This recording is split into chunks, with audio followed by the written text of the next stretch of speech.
नमस्कार दोस्तों, आप सभी का हमारे चैनल पर हार्दिक स्वागत है। दोस्तों आज 17 नवंबर 2023 है और मैं आज इस वीडियो में बात करूंगा सेल शेयर के बारे में, यानी कि steel Authority of India limited के शेयर्स के बारे में। दोस्तों अभी इसका Q2 रिजल्ट्स आया है फाइनेंशियल ईयर 2023-24 का, तो बहुत ही धांसू रिजल्ट्स आए हैं। इतना अच्छा रिजल्ट्स काफ़ी दिनों बाद सेल का देखने को मिला है। इसके बावजूद सेल के शेयर में अभी तक कोई ज़बरदस्त रैली देखने को नहीं मिली है।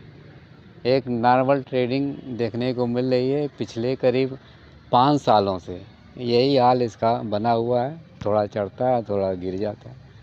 नॉर्मल ट्रेडिंग एक तरह से चल रही है, जिसको कि कंसोलिडेशन एक तरह से ट्रेडिंग कहा जा सकता है। कोई रैली नहीं आई, जबकि इस बार का रिजल्ट जिस तरह से आया है उससे तो इसमें धुआंधार रैली आनी चाहिए थी, लेकिन इसका शेयर बिल्कुल ठहरा हुआ है, चिपका हुआ है, यानी कि कुंभकर्ण की नींद पे अभी भी सोया, अभी तक जागा नहीं है।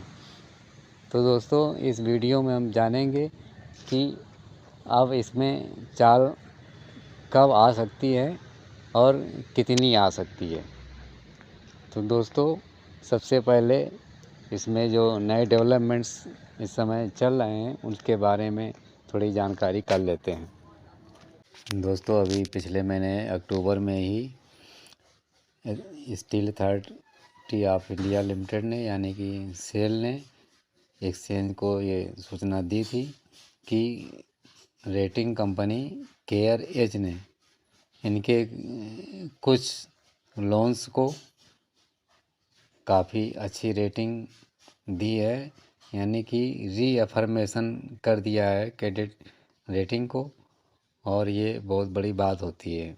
इनमें से कई लॉन्ग टर्म बैंक फैसिलिटीज़ हैं जो कि 10,500 करोड़ की उसकी रेटिंग है। केयर AA स्टेबल, यानी कि AA आउटलुक स्टेबल। इसी तरह से शॉर्ट टर्म बैंक फैसिलिटीज़ जो कि 35,000 करोड़ उसका रेटिंग है, केयर A1+। और इसी तरह से बॉन्ड्स हैं 92 करोड़ के और 1,000 करोड़ के, इनकी रेटिंग केयर AA स्टेबल। इसी तरह से फिक्स डिपॉजिट भी 1,000 करोड़ की रेटिंग दी गई है, care AA stable, AA outlook stable. और कमर्शियल पेपर 8,000 करोड़ की रेटिंग है, केयर A1+। इस तरह से सेल की रेटिंग ज़बरदस्त अभी भी बनी हुई है, किसी प्रकार की कोई कटौती नहीं की गई है।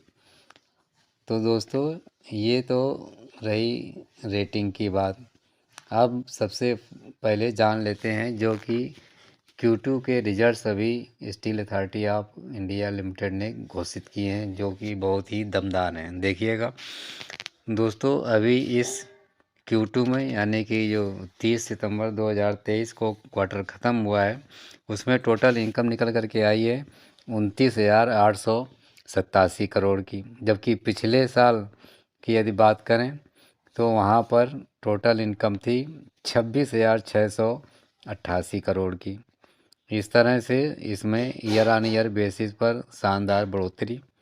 क्वार्टर ऑन क्वार्टर बेसिस की बात करेंगे तो अभी इस साल के Q1 में 24,800 करोड़ और अभी इस क्वार्टर में 29,887 करोड़।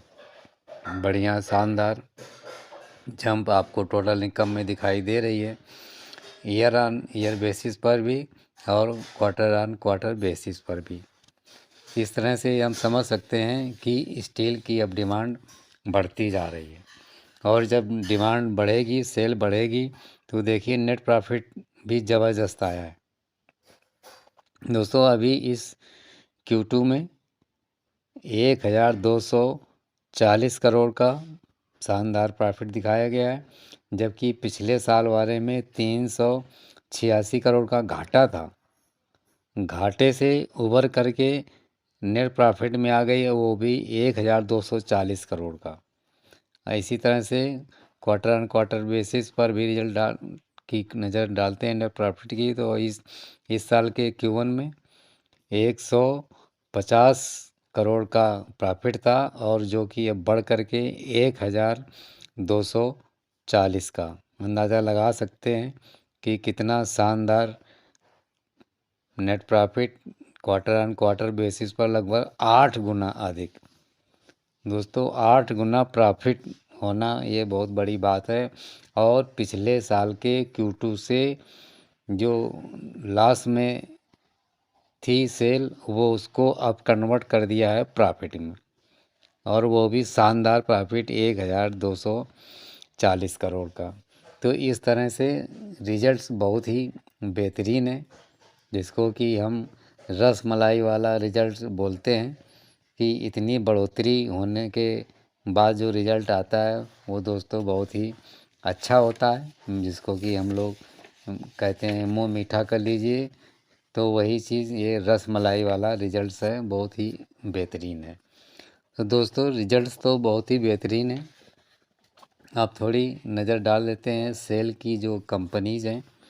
तो दोस्तों सेल की कई अलग इनकी शाखाएं और भी हैं, जिनमें से सब्सिडियरीज, एसोसिएट कंपनी और जॉइंट वेंचर को मिला करके ये सारा रिजल्ट बनता है। दोस्तों इनकी 2 सब्सिडियरी हैं सेल की। पहली है सेल रिफैक्ट्री कंपनी लिमिटेड, दूसरी छत्तीसगढ़ मेगा स्टील लिमिटेड। इसी तरह से एसोसिएट कंपनी अल्मोड़ा मैग्नेसाइड लिमिटेड, और जॉइंट वेंचर्स हैं 13, जिसमें से एक कंपनी अंडर लिक्विडेशन है, उसका नाम है सेल SCL केरला लिमिटेड।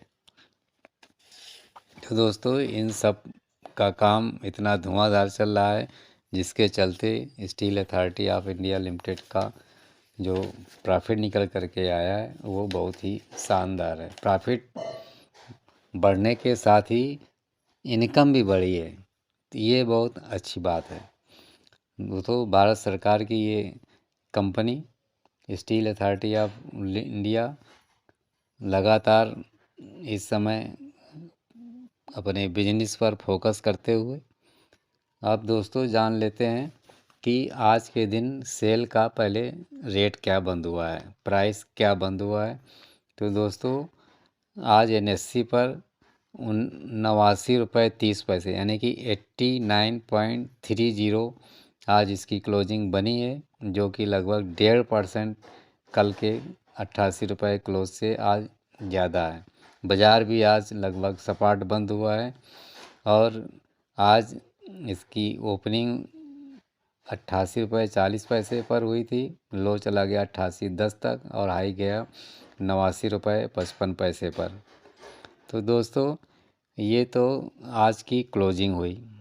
आज इसका आप नीचे डे चार्ट भी दे सकते हैं, सुबह से लेकर के और शाम तक इसमें तेज़ी का ही रुख बना रहा, लेकिन बहुत अच्छी तेज़ी नहीं कही जा सकती। अब इस पर हम चार्ट पर नज़र डालेंगे, तब आपको समझ में आएगा कि सेल में इसमें क्यों नहीं अभी तेज़ी दिखाई दे रही है, क्यों ये अभी कुंभकर्ण की नींद सो रहा है। तो दोस्तों जैसा कि ये भारत सरकार की स्टील की कंपनी है, और इस समय स्टील की डिमांड भी बढ़ती जा रही है। जैसे कई डाटाज इस समय आ रहे हैं, उसके हिसाब से स्टील की डिमांड काफ़ी बढ़ती हुई, लेकिन शेयर्स में अभी इसमें कोई ख़ास बढ़ोतरी नज़र नहीं आ रही है। क्योंकि यदि आप इसके 52 वीक्स हाई और लो की बात करेंगे, तो 52 वीक्स लो 26 दिसंबर 2022 को बना था 73 रुपये 75 पैसे। 52 वीक्स हाई बना था 4 सितंबर 2023 को 103 रुपये 65 पैसे पर, और अब ये टूट करके 89 रुपये 30 पैसे पर आ चुका है।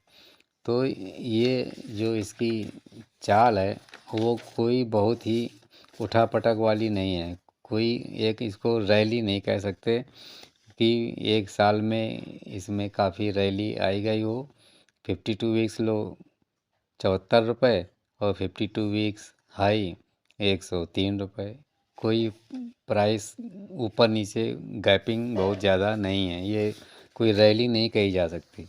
ये सिर्फ कंसोलिडेशन है, इसी तरह से यदि आप इसके पिछले 5 साल का भी डाटा देख लेंगे तब भी बस इसी रेंज में इसकी ट्रेडिंग आपको दिखाई देगी, यानी कि ऑन एन एवरेज 40 रुपए से लेकर के और 110 रुपए के बीच में, इसी बीच में ट्रेडिंग चलती है। कभी हल्की सी तेज़ी आ जाती है कि कभी फिर इसमें मंदी आ जाती है, लगातार इसी रेंज में।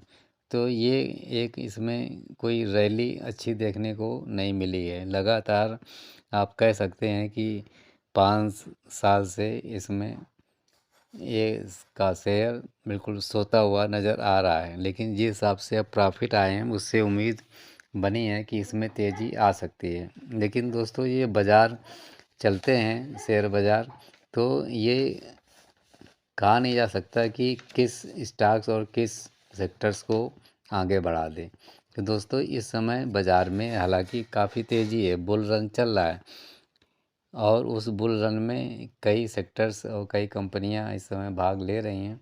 मुख्य रूप से इस समय पावर सेक्टर्स और बैंकिंग स्टॉक्स काफ़ी तेज़ी पर हैं, जबकि स्टेबल इस समय जो हैं वो स्टील सेक्टर्स जैसे हैं, आपके आईटी सेक्टर्स वगैरह हैं, इनमें अभी चाल नहीं बनी है।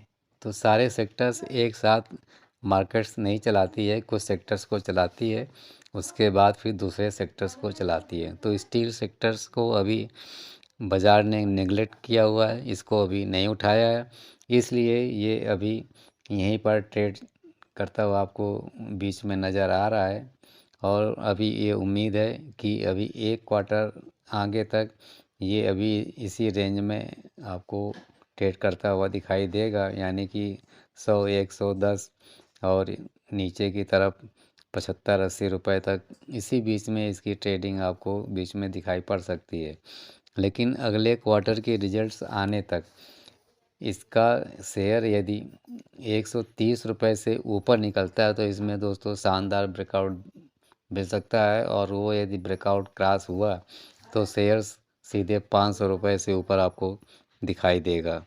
लेकिन अभी इस बीच में कंसोलिडेशन चल रहा है और ये कंसोलिडेशन अभी कंटिन्यू रहेगा नेक्स्ट रिजल्ट तक। नेक्स्ट रिजल्ट यदि इसी तरह से फिर से शानदार आते हैं तब इसमें आपको एक रैली देखने को मिल सकती है। इसलिए यदि बाज़ार में गिरावट होती है और सेल के शेयर में गिरावट होती है तब माल उठाने की कोशिश करें। अभी इस लेवल पर फ्रेश एंट्री का बहुत अच्छा स्कोप दिखाई नहीं दे रहा है।